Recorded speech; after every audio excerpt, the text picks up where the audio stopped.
just letting you know kind of what we do. Or what do you think of the Sacramento rap scene? Like, where do you think it's going right now? No, yeah, was that a shh or a shh? I mean, it's hard to say. I got it. You can't ask a nigga a question like that before his album come out. Oh, okay. Okay. I mean, you know what I want in a perfect world is for all of us to come up, man. Because I'm tired of going on these tours and niggas be bringing other niggas from their hood that got hit records, and I be by myself like, where's Sacramento? I need to be having Sacramento with me, like, nigga, bam.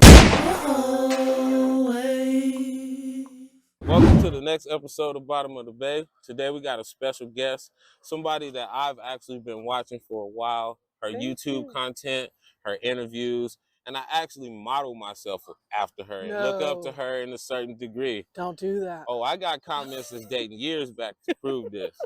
McYee, you want to avoid that. Don't model after me. Welcome, sweetheart. How you doing? Thank you. Thank you for having me. I'm very good. Always good. Excellent. No worries. Wait, you don't want me to model myself after you? Why not? I've had a few run-ins, a couple things, but we'll leave that for another episode. Make sure you mix enough of me in the good side. Got you. There you go. So we always like to get to know our guests. So where are you from and what high school did you go to? So I originally am from Beaumont, Texas. I came to Redding, California in, this is going to sound ancient to the young kids, but in 1990, 90. Went to middle school and high school in Redding, and then I moved to Sacramento in 99. So I went to high school at Mountain Lakes High School in Central Valley, California. They call it Shasta Dam City now. So I went to high school right underneath Shasta Dam. You could literally go to the dam at lunch and get like loaded or drink or have fun, shit like that. And I was the valedictorian and student body president of my school. Talk that. So I'm talking about. Well, but here's the caveat. It was a continuation high school. So I was the best of the worst. You know, you feel me? I do have, on accident I follow you. I have that title. I'm the worst of the best and the best of the worst. I was the best of the miscreants that were there. We were all together like the X Academy or some shit. You know, we all like had problems. I didn't learn well in a traditional setting. I learned more like, they didn't teach us PE there. They taught us fucking board games, and they didn't teach us math. They taught us how to balance your checkbooks. And I learned in a different model. Like the bigger group to smaller was not good for me. So I was like more one-on-one. But once I got there, I took over, Mountain Lakes. You know what I'm talking about? Were you into like broadcasting or radio, anything back then? No, but my dad was a showman his whole life. So my father managed most arenas in every city we lived in. Oh, okay. So I've been behind the scenes at some pretty controversial events. When 2 Live Crew got kicked out of Beaumont, I was there that night. I was a kid, probably 5 or 6, but I was there that night. My dad helped them get across the border in a truck, just so you know. They were in trouble. That's wild. There was the Humpty Hump, like Shock G, Digital Underground, Tupac before he was Tupac. I met him in Redding at the Redding Event Center. You met Tupac? I did. I didn't even know. What was that conversation That was like? before he was Tupac. He was one of Humpty Hump's. He was in the group. Oh, you met him in passing type of thing? I met him in the time frame when he was in Digital Underground, so I really didn't even get to talk to him much. And when I was backstage, I was like, when am I going to get to meet Shock G? And Humpty Hump was like, and somebody had to be like, that is Shock G. Rest in peace to him, too, by the way. That is a legend. But everybody was like, it's the same guy, bitch. I was like, oh, makes sense. You didn't know that there was I was probably I told 14. my partner, I told 14, him that. 13. I did not know they was the same person back in the day. I did not either. I didn't. I wanted to meet both of them. So I was like, when am I going to meet the other one? And y'all can't get on us for that now. I didn't know it was the same guy. I was like, oh, he wears a mask. It makes sense. It all made sense later, but it was like, I got to ride on stage with Mix-a-Lot when he came out for Posse's on Broadway. He put me in the back of his limo. I was 15. Damn. I was wearing neon body glove outfit. I remember it to this day. Like my hair was hella high, you know, teeny bopper white girl shit in the middle of Redding. And my dad was like, you're not going to the after party, bitch. You're coming home, right? And I was like, no! But I did end up going home. But so I've been able to be around the scene my whole life. You know, my mom used to be like, why would you take her to a Kiss concert at 9 years old? And he's like, she needs to know what real life is, Linda. No, that's not real life. Like, they're spitting pig's bloods at each other, and I was freaked the fuck out. My mom got mad. So it's not just hip hop for you. You like into rock and Entertainment, roll, everything, all entertainment, genre, comedy, everything. Okay. I like all that shit. I watch fucking Benny Hill. I watch shit from London. I watch Doctor Who. Anything weird. You know, like, I like weird shit. Okay. I think that matches this actually today. Let's see if this shirt will show. Weird as fuck. Oh, yeah, see? That's from Mariah, Alien Matt Kitty. She sells these. I of M. Dope artist. She's going to be at a couple events this month coming up. So shout out to her. Cougnut's daughter. Follow her. Oh, that's Cougnut's daughter? Yeah, that's his daughter. Oh, that's tight. She's, rest in peace to the R.I.P. to Coug. Yeah, oh my God. So you with 360 Radio now. Did you have your own thing going at first? I did. Or did you always, okay. I've jumped a couple stations, so and please tell me if I talk too much because I talk for a living. No, we need all that. Go ahead. I started with, when I moved to Sacramento, I went to a place called Amina Labs. It's right up the street. Jay and Tell voted best in Sacramento by 916 magazine several years in a row. Jay and Tell is the producer there. Amina Labs had this, I don't know, I was there on some bop shit, probably with a dude or something. And I ended up meeting Jason. And some bop I was. It's not. If y'all don't know what some bop shit is, nobody, go look that up in nobody the Bay will Area, doubt this, though. California, Northern. They'll be like, she was in there on some bop shit. Jay and Tell will be like, she was in there on some bop shit. I'm sorry, go ahead. I didn't mean to throw you off. Go ahead. I was in there on some fucking, get down DTF bullshit. So I'm in there with these dudes, and I end up meeting a guy named Jason, who is a monumental film videographer to this day. He's like in Istanbul, I think today, shooting with 40. He's one of the biggest accomplishments to come out of our area in a long time. Mm-hmm. Thank you for all your guidance, sir. I love you, and you're doing good. You're killing it. I'm after his Vans game. He only wears Vans. He has like millions of Vans. So I'm on your head, Jay. I'm way, way, way under you, but I'm coming for your head. Anyway, I met him and his brother Tofu. Tofu shoots BBW porn. Okay, here we go. It's a big story. Me and my friend that are in there, we ain't the smallest bitches around. So could be BBW, probably BBW. And we ended up fucking meeting Tofu, and Tofu was like, you have this voice. He's like, your voice is crazy, And I was like, why? And he's like, you use all these big ass words, but you mix it with like hood words, and you just have a good way of speaking. And I was like, well, thank you. I was proud to hear that. And then he was like, you should be on our radio station, which was KUMSFM.com. California with a K, underground music scene. That's Comes FM. It was the first station I started on. Mm-hmm. He put me in the game, coach. I had a show called Giants and Elephants Radio because I was just aligning at that time with Juice from Bullies with Fullies. So I had just met Juice. He was advertising on MySpace that he needed people for promo. So I hit him up, like, I can help you promo. I've been around this shit my whole life. So we ended up like meeting, and I was working with Juice concurrently, and I started this radio station with Tofu and Jay. And my first episode, I sounded like a gay school teacher. Like, I didn't know what to say or how to. I had a real husky voice, but I was trying to be sexy, but I was also trying to be like politically correct and say the right word. I was nervous. So I sounded really stupid. So the next one, he's like, we're going to do this one again, though, because it was live, so you can't take it back. So I was just like, well, luckily the music was slapping, because I was always into slapping ass, like Bay Area music. Okay. Always been my thing. The minute I heard Get Low Players, Seth the Gaffla, Bushy Mo, Quinn, RBL, Coog, Marvelous, Sibo, like Lynch, the minute I heard all that music, Vallejo, I ain't leaving you out. I'm coming back to you. I fell in love.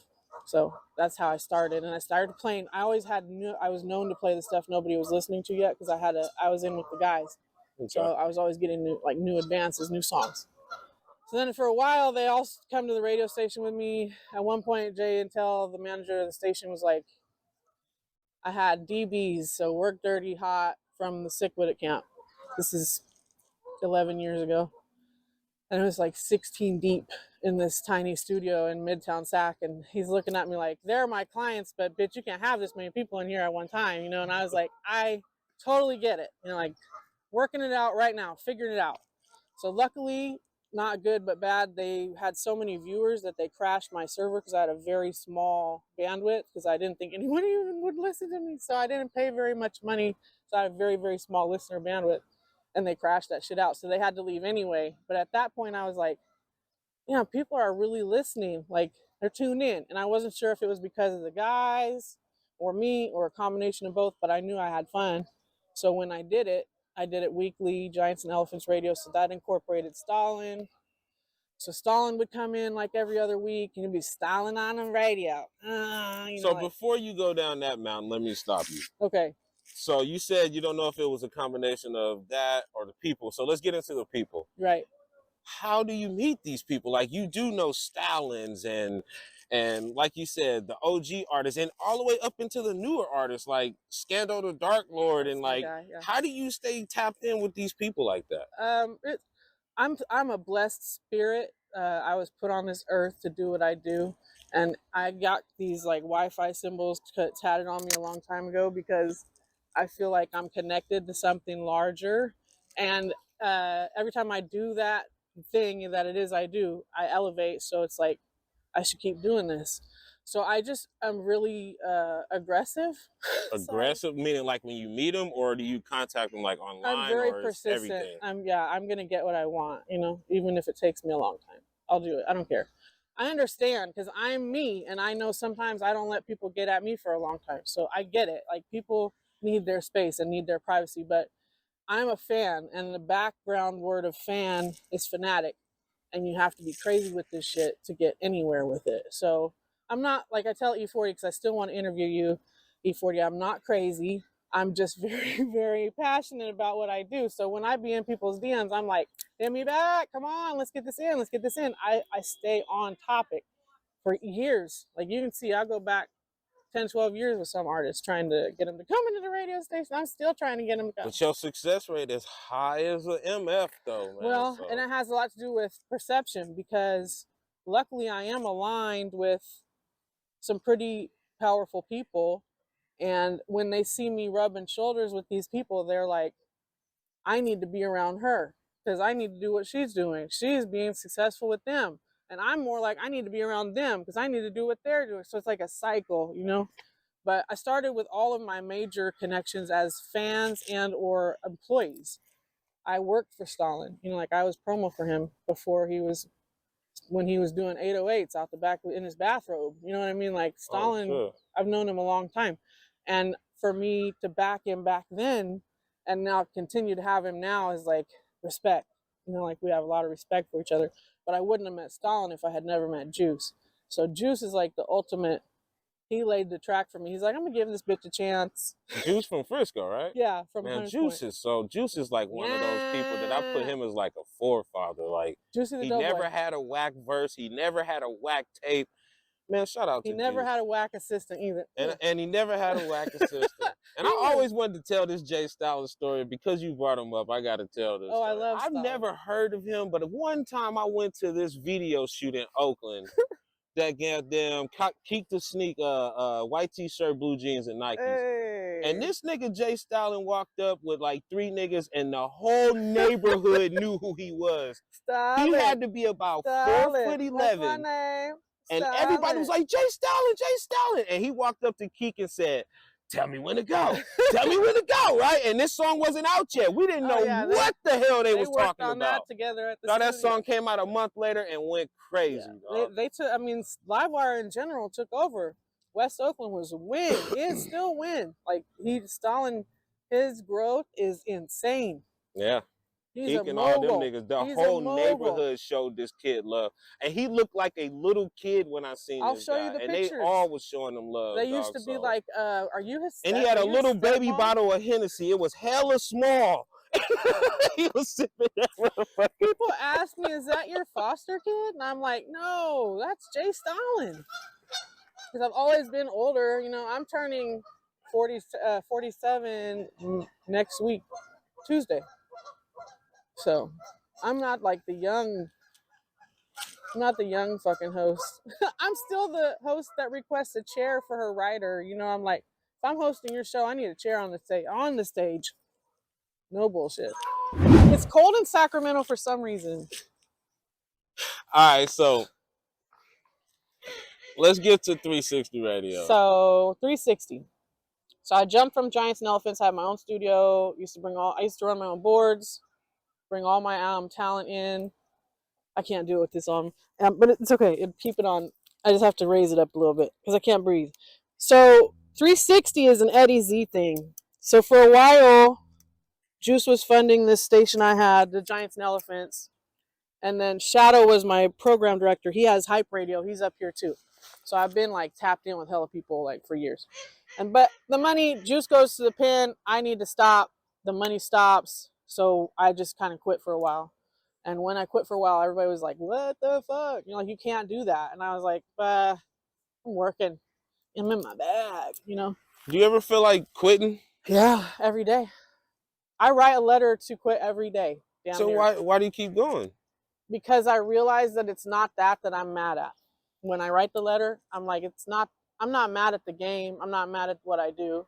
I'm more mad at myself. Like I feel like I should be further. I should have done more. I should be doing more. You know, it's that negative self bullshit talk. So that's why I just write that letter every day and then burn it, you know, like, bitch, you know you like this shit. You've been coming in, you're going to be going to shows till you're 60 years old. McMaw, I'm only his best friend because I stood in front of his face on the stage for like 10 years straight. Like, see me. And he's like, come on up, finally. So 360, I meet Eddie Z. Eddie Z. Like my brother, you know, he's a celebrity out here himself, you know, all-star DJ, NBA all-star DJ. Mm-hmm. He DJs at the Kings, right? Kings. He's in Nevada right now for the Wolfpack. So University of Nevada, he's up there doing some work for them too right now. Okay. So Eddie's just all-star DJ, you know, and he's a great guy. So he has these other shows on GT Digital. Shout out to Gold Toes. I need to shout out Boss Lady. I can't forget Boss Lady, Twisted Candy Company. You know, all y'all. But Gold Toes and had their own little radio, and I don't say little. I don't know where the fuck that came from. They had a radio station with Eddie, and Eddie had to go in and meet Eddie. Eddie had to determine that you were, you know, a good fit. So he did. He watched some of my old videos. He was like, "You fit right in."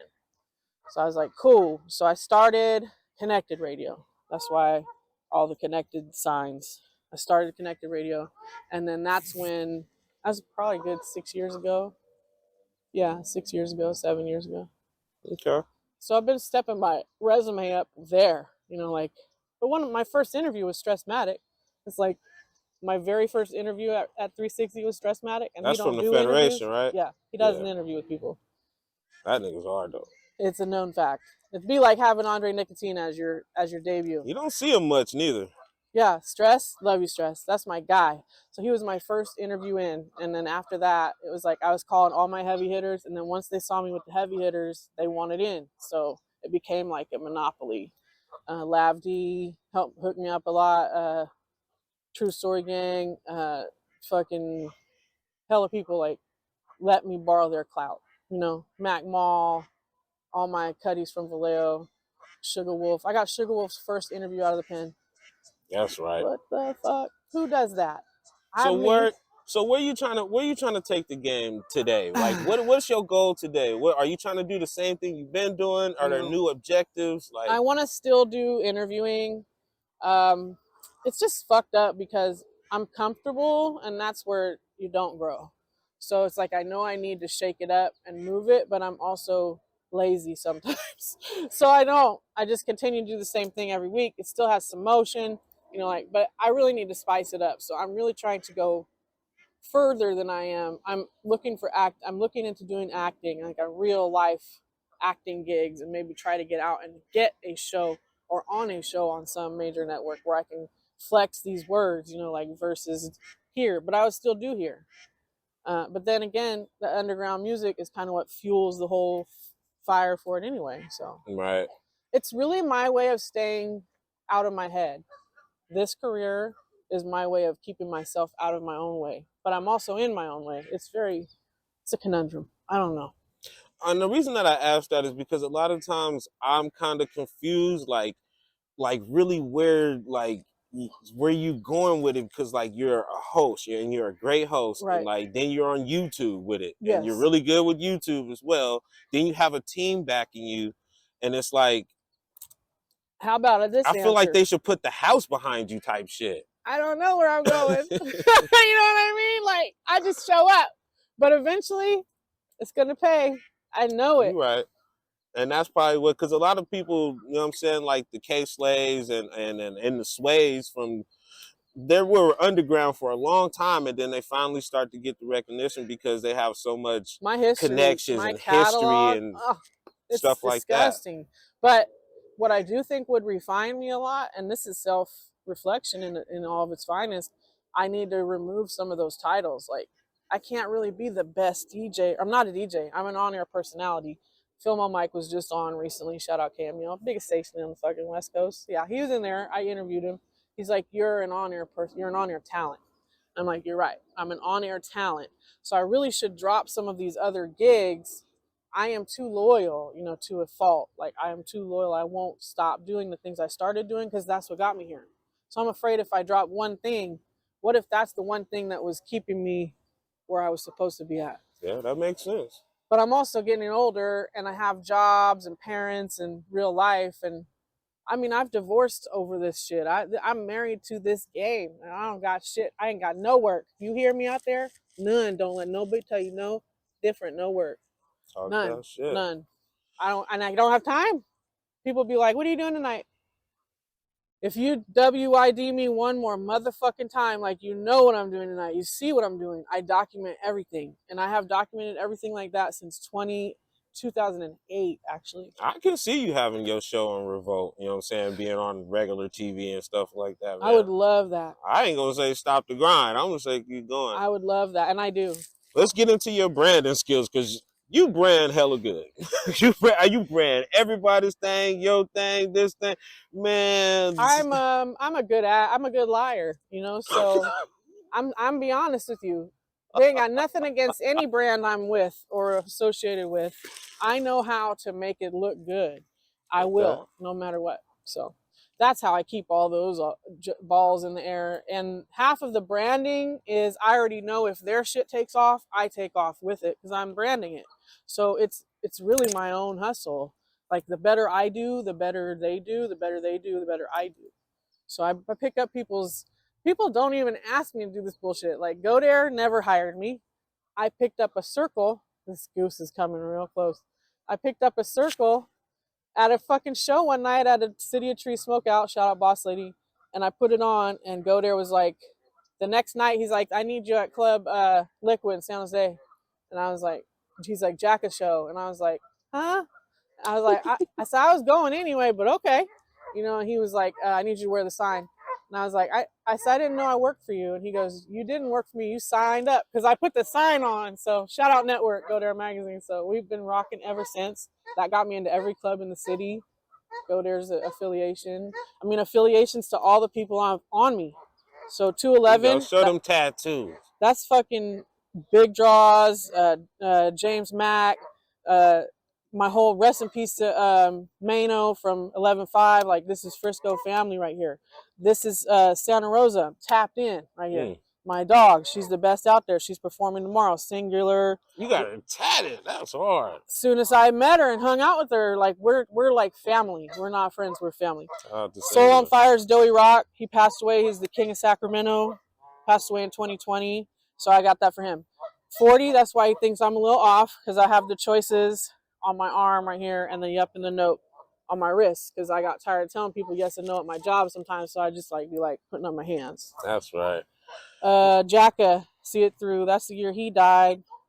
RBL, because nobody wants spammer weed. Try getting a job with that. Even being tall and European, whatever the fuck I am. That's hard. This is Speak My Mind for CML. Trap Barbara Walters, because that's what they call me. Mac Dre is in here somewhere. And then there's one you can't even see, but it's like on my back too. I put my name, I put Lightweight Bamus. And I put that 10 years ago.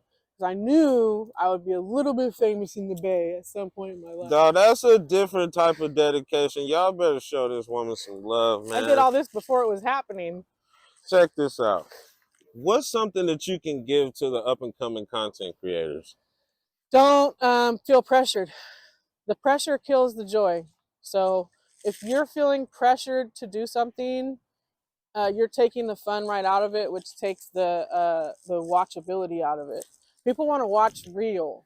I have learned that it's not about how pretty you look or what you're even talking about. They want to watch real life shit going down as it's going down. They want it, and if it needs to match, because people do fact check that shit. So if you're gonna be on there and be a realist, you better tell your whole fucking story. Content creators, don't be trying to tuck the perks to the right and have the Bible on the left, because it's all coming out about You told them to put it all in the middle? You got, if that's the way you roll. That's, people want to see real, and that is real. That's what Pimp C said about 3 6 Mafia. He said he respect them because they just straight talked about it and just put it on the table. I take pills. I tell everybody that. I have no shame in my game. Maybe that's why I'm famous. You guys be careful out there. Yeah, yeah. No, I'm not big up in it. It's an issue. It's expensive. There we go. I mean, like any vice, but it's just, I don't hide my shit. Like, I'm a party girl. I've been a party. I don't have kids. You know, I got a cat. My parents, I'm not harming anyone, so I feel like I do it responsibly. I've cut down a lot because I'm getting old. I'm gonna be 50 years old. No worries. And speaking of cats, you had a birthday that just came up recently. So let me give you this. Thank you. Happy birthday. Thank you. I had a huge party. No worries, no worries. We even left it open for you. If you want to open it, you can on camera. If not, it's like nothing big. I don't want to open on camera. Nah, no worries, no worries. You can tuck it, look at it later.